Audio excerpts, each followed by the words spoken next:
Shout AFC stuff. Stan and Josh Kroenke have become Arsenal's co-chairs, while Tim Lewis has become the club's executive vice chair in recognition of how the leadership structure has evolved over the past several seasons since KSE assumed 100% ownership in 2018. Follow-up tweet. Stan Kroenke has said this is a simple evolution as part of us all driving Arsenal forward and further reaffirms our family's long-standing commitment to this great club. Stability in football has never been more important, and we believe this is the perfect time to formalise these roles. Away from that, people, Chelsea are tracking Everton relegation fight in a view to bargain Onana transfer. Onana, who's also been linked with us as well, so I'm sure if he goes down, he'll have plenty of admirers. Arsenal expert says Tierney is a player who's really open to leaving. Specifically, what was said. I think this is from Chris Wheatley. Tierney is a player who's really open to leaving the club this summer because he's not had enough game time. He's on course to win the league with Arsenal, are we? I don't check the league table as things stand, but I don't think that will affect his position too much because he wants to be the number one left back wherever he plays. So you, maybe not in the distant future, but with the way Newcastle are going, you really don't think Newcastle are going to bring in the next bad boy left back one day? You're 25. Let's assume you're there for 5 years. Really? Come on now. Anyways, I guess there'll be many who. Sorry, he's right. So that's what he said. I think that's the end of his quotations. Arsenal handed huge transfer boost as Lazio slash Milinkovic Savic, Sergi Milinkovic Savic asking price in half. Let's see what happens, people. His contract is up in 2024. Apparently, he was on the market for 88 million last year, with some rumors even suggesting the Serie A side wanted over 100 million. But with the Serbian's contract expiring at the end of next season, Lazio would now reportedly accept bids of 44 million. His price tag could further decrease, with his reps looking to bring the figure down to 31 million. He's wanted by Juventus, and other sides are set to join the race for him, with Newcastle and West Ham recently linked. Arsenal are keen on strengthening their midfield after seeing bids for Brighton ace Moses Caicedo rejected in January. The club are also keeping a close eye on Hammers captain Declan Rice. Mikel Arteta already has Granit Xhaka, Thomas Partey and Jorginho as options, but this is not thought to stop him wanting another top addition in the middle of the park, people. So yeah, we'll see if the box-to-box Serbian international and current Lazio man stays. Carlo is a big fan. Real Madrid really like special Arsenal player and he wants to leave, and they might sell Mendy, people. Allegedly, people, Ben Jacobs has said something. I think we've seen this already.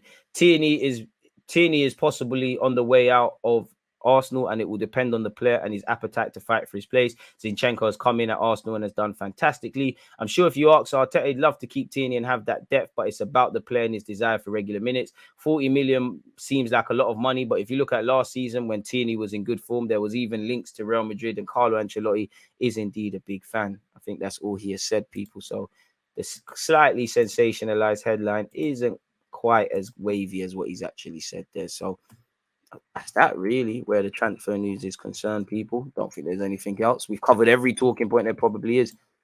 Tierney lives a title winner, rather he stayed, but yeah, was at his debut versus Nottingham Forest, my home city, and met him at Palace.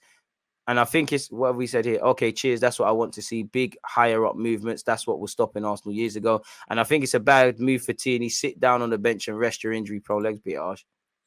You hate me, but Tierney has to go. Fair enough. And then, God forbid, if something happens at left back, boy, as long as if you bring in the next left back that's as good as Tierney or better or can do a job, whatever Arteta demands, I'm cool with that. Boy, Zinchenko is a different beast, and I'm sure Tierney recognizes that, similar to Leno when Ramsdale came in. I think it's also that, the lack of minutes, but also in that you could argue Tierney is third choice against Liverpool. Tomiyasu started for the 1v1 job. I can't remember the game, but away from home, we were seeing out the game. Tomiyasu came in at left back. That would further tell me that the manager might rate me, but when it comes to closing out games, Tomiyasu's the guy. When it's terms of being this, scoring more goals and playing this Arteta ball, Zinchenko's the guy. I'm kind of not. And, you know, like with Tomiyasu when he plays right back, Tierney has tried his best to play that inverted left back. And at 25, you know, you can always, you're at the right age to reinvent yourself. But at the same time, you're being, something's being demanded of you that you're a traditional left back.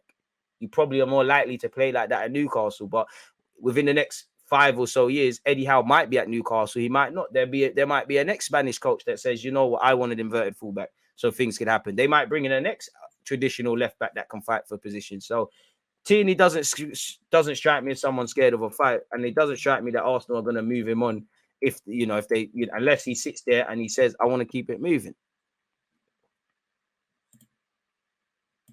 And he's not him defensively. For me, if you want left back cover for what we do, Xhaka is probably the best left back cover for how the midfielder goes now. You want to return to the days of Granit Xhaka actually starting at left back? I hear that, man. They're two different players. And I think you need to have someone. There's going to be a day where it's going to be Trench's defensive duties. So we'll have to see. There'll be a day where Tomiyasu will have to be the guy at right back. As you saw against, was it Man United? You know, Benjamin White's been fantastic all season. Had a tough evening against Rashford. And then he come on. Zinchenko, if we went off the Sporting game, he shouldn't have played in the last game. You know, really. And that's not me trying to belittle anyone. Everybody has their time. You know, you can't expect someone from the very first game in August to the very last game in May and all the talking points and all the games and all the comps you're playing in to be the guy. Saka had a bit of a quiet day against Fulham. Fortunately, we managed to do the job relatively without him, if you get the point. I still want another left back. I wouldn't sanction Tierney leaving until we've actually made sure we're bringing in a left and right back and all these other things. I hear that. I can't say I agree, but I hear it. I just keep Xhaka in midfield, lad. I'm sure there was a time Xhaka played centre half for Arsenal. Shout out Xhaka, man. You've been through the trenches. You deserve a league title. Really like Tierney, but love Arsenal. Whatever is best for the club. Well, it is what it is. I'll see Thierry Henry leave this football club. Who cares if these random young players want to leave? If Kieran Tierney wants to bust out, I've got a lot of love for them. But I've seen Thierry Henry, Patrick Vieira, Bergkamp, Adams all call it a day. It is what it is. This is life. One day Saka's going to leave. Martinelli's going to leave. Smith Rowe's going to leave. It's probably naive to expect them to stay for the rest of their career.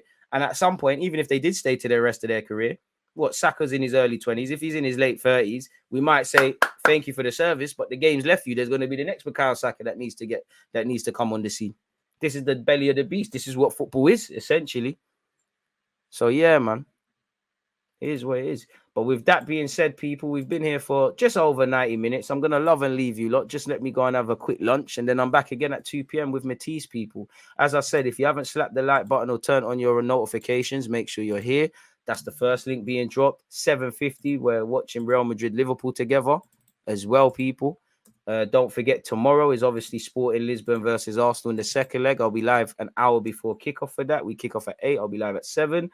Sunday, again, we kick off at 2 p.m. against Crystal Palace. So, yeah, man, you can still do questions, man. You can comment your questions by all means when the live stream starts. But I would head over to my YouTube community tab where I've asked you for your questions and slap it there. And you've got nothing to worry about, man. Again, for everyone who's hit the like button, subscribed, commented, I appreciate you. Provided talking points, listened that even. I appreciate all of you lot, wherever you lot are in this world. Without you lot, it's nothing. Appreciative to you lot on YouTube and Twitch. If you're not cross-following. The most important thing is to hit the like button, people. If you haven't liked to subscribe, I don't know what's going on. Don't worry then. Just bring the questions on Twitch, innit? You ain't got nothing to worry about. But yeah, man, one love for all the support. Check out my other videos. Turn on your notifications. Check out my playlist. And yeah, stay blessed, stay safe, and I'll see you lot again later, innit, people? Hanging around like a bad smell. On that note, I'm out.